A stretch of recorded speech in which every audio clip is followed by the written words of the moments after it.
Your body is making a mistake right now, and you don't even know it. Somewhere inside your liver, cells are pumping out cholesterol every single day, whether you eat eggs or not, whether you eat butter or not. Most people think cholesterol is something that comes from food. That's only half the story. Your liver makes about 70% of the cholesterol in your blood on its own. Food only adds the rest. So when someone tells you, just stop eating fatty food and your cholesterol will fix itself, they're only telling you half the truth. And half-truths are why so many people struggle with this for years. Let's slow down and actually understand what's happening. Cholesterol isn't the villain everyone makes it out to be. Your body actually needs it.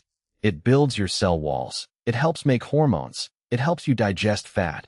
It even helps your brain function. The problem isn't cholesterol existing.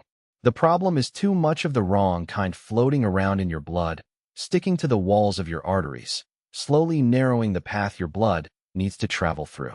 Think of your arteries like a water pipe in your house. When that pipe is clean, water flows through easily.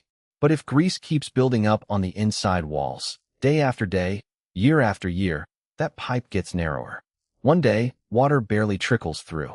That's what happens inside your blood vessels when cholesterol, especially the bad kind, keeps sticking around.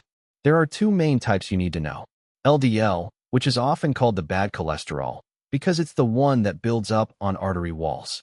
And HDL, which is the good cholesterol, because it actually helps clean up the mess by carrying cholesterol back to the liver where it gets processed and removed. So the real goal isn't just lower cholesterol. The real goal is lower the bad kind and raise the good kind. That single sentence right there is more useful than most cholesterol advice you'll find online. Now here's the part that surprises people the most. You do not need medication to fix this in most cases. Doctors usually reach for medication when lifestyle changes haven't worked, or when the numbers are dangerously high, or when there's already heart disease involved. But for a huge number of people, especially those catching this early, food and daily habits can shift these numbers dramatically. Studies have shown certain dietary changes can lower LDL by 10 to 20%, sometimes more, all without a single pill. So let's talk about what actually works. The first thing, and this is the one thing that makes the biggest difference, is soluble fiber. This is not the same as regular fiber. Soluble fiber turns into a gel-like substance in your gut. That gel grabs onto cholesterol and bile acids and drags them out of your body before they get absorbed into your bloodstream. Your liver then has to pull cholesterol out of your blood to make more bile, which lowers the cholesterol circulating in your body. Oats are one of the best sources. A bowl of oatmeal every morning isn't just a boring breakfast. It's quietly working on your arteries while you go about your day. Beans, lentils, chickpeas, apples, pears, and barley all carry the same kind of fiber. If you eat a handful of beans just a few times a week, you're doing something most people pay hundreds of dollars in supplements to try to achieve. Next, and this one shocks people, is nuts. Not fried, not salted in heavy oil, just plain nuts. Almonds, walnuts, pistachios. A small handful a day has been linked to lower LDL levels. Walnuts specifically carry omega-3 fats that support heart health in a way that few other foods do. The key word here is small handful. Nuts are calorie-dense, so overdoing it can work against you. Moderation is the whole game. Then there's the fat conversation, because this is where most people get confused. Not all fat is bad. Saturated fat, the kind found heavily in butter, fatty red meat, and processed snacks, tends to raise LDL.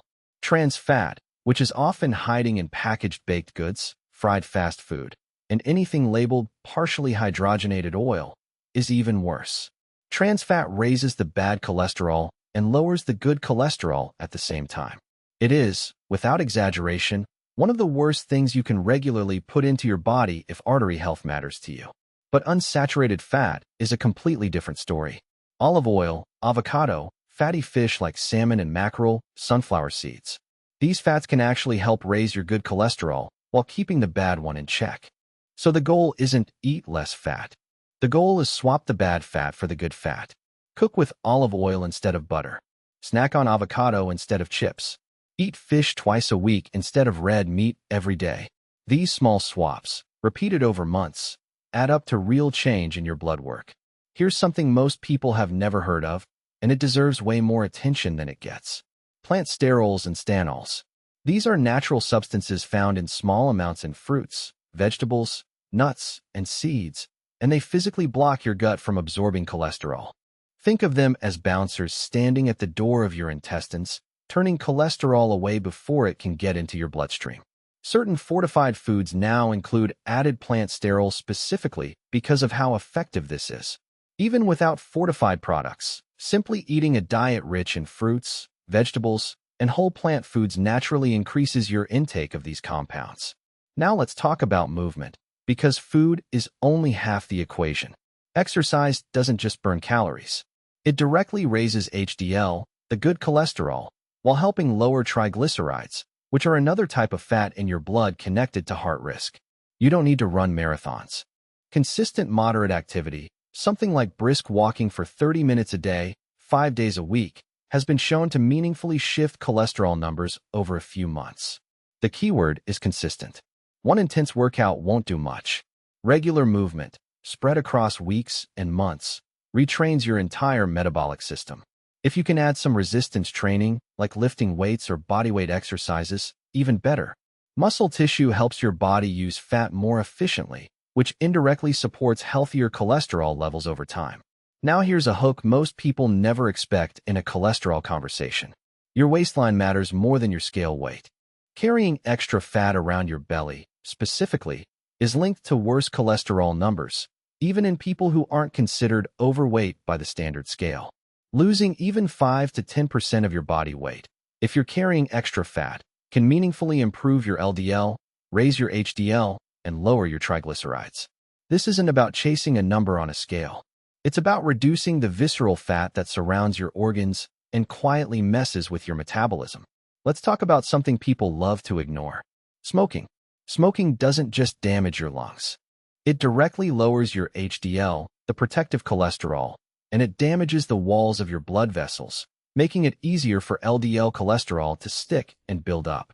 The moment someone quits smoking, their HDL levels start improving within weeks.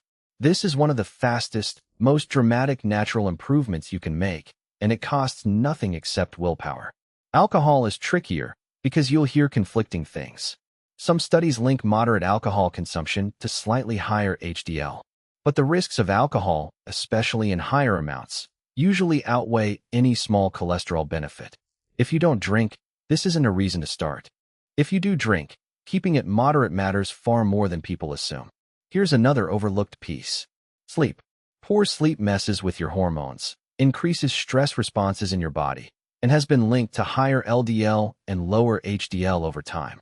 Chronic short sleep, night after night, quietly works against every other healthy habit you're building. Aiming for 7 to 8 hours isn't a luxury. It's part of the cholesterol equation, whether people realize it or not. And stress, the one nobody wants to talk about. Chronic stress raises cortisol, and elevated cortisol over long periods has been connected to worse cholesterol profiles. This doesn't mean stress alone causes high cholesterol, but it's a piece of the puzzle that works against you when combined with poor diet and inactivity. Something as simple as a daily walk, deep breathing, or just carving out quiet time can support your numbers indirectly by lowering that constant background stress. Let's bring in a few specific foods that deserve individual credit. Garlic has shown modest cholesterol-lowering effects in several studies, particularly when consumed regularly over months, not just occasionally. Green tea contains compounds called catechins that have been linked to lower LDL levels. Soy protein, found in tofu, edamame, and soy milk, can modestly reduce LDL when it replaces animal protein in the diet. None of these are magic bullets on their own, but stacked together with everything else mentioned, they add another layer of support. Here's the real secret, the one thing that ties this whole script together. There is no single food, no single workout, no single supplement that fixes cholesterol by itself. What actually works is the combination, done consistently, over months, not days. Soluble fiber every day. Good fats replacing bad fats. Regular movement. Healthy weight. No smoking. Good sleep. Manage stress. None of these individually will transform your blood work overnight. But together, repeated consistently, they retrain your entire body's relationship with cholesterol. Most people want a quick fix. They want one supplement, one food, one trick that solves everything. That's not how this works. and anyone promising that isn't being honest with you.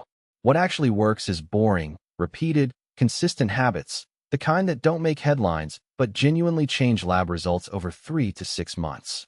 If you're serious about this, don't try to change everything at once. Pick one thing. Start with oatmeal in the morning, or a daily walk, or swapping butter for olive oil. Once that becomes automatic, add the next habit. Small, layered changes stick. Massive overnight overhauls usually don't. And one honest note before wrapping this up. Everyone's body responds differently. Genetics play a real role in cholesterol levels. And for some people, lifestyle changes alone aren't enough. And that's not a failure. That's just biology. Getting your levels checked regularly and talking to a doctor about your specific numbers is still the smartest move, even while you're doing everything right on your own.